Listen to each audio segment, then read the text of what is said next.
কেমন জানি একটা অস্থিরতা বিরাজ করতেছে আমাদের মাঝে। না কোথাও শান্তি আছে, সব জায়গায় মনে হয় যেন একটা অশান্তি বিরাজ করতেছে। আপনি দেশে বলেন, দেশের বাহিরে বলেন, পৃথিবীতে যত জায়গা আছে সব জায়গায় একটা অশান্তি বিরাজ করতেছে। আমার কাছে মনে হয় কারো জানমালের কোনো নিরাপত্তা নেই। একটা অশান্ত সাগরে আমরা বসবাস করতেছি, একটা অশান্ত পৃথিবীতে আমরা বসবাস করতেছি, যেই পৃথিবীতে আমরা শান্তি খুঁজি কিন্তু শান্তি পাই না।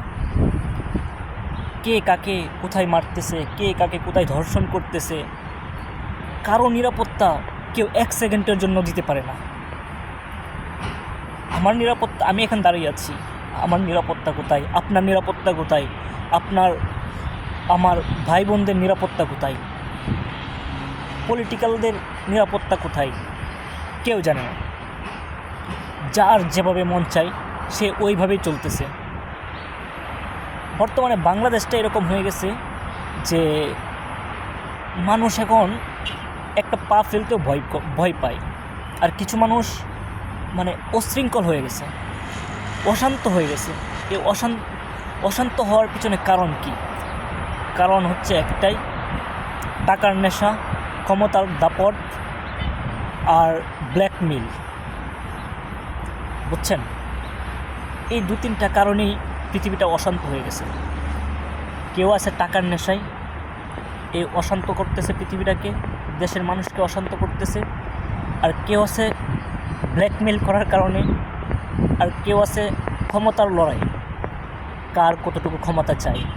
সব জায়গায় যেন একটা অশান্তি বিরাজ করতেছে, দেশটাকে একটা জাহান্নাম বানিয়ে ফেলছে। আমার কাছে মনে হয় যে বাংলাদেশটা এখন আর দেশ না, এটা একটা জাহান্নামে পরিণত হয়েছে। আপনি দেখাতে পারবেন গত এক বছরে মানে কে কতটুকু নিরাপদ আছে, কে কতটুকু নিরাপদ আছে? আমার কাছে মনে হয় না যে দেশের মানুষ এখন নিরাপদভাবে বসবাস করতেছে, শান্তিতে বসবাস করতেছে। আমার কাছে মনে হয় না।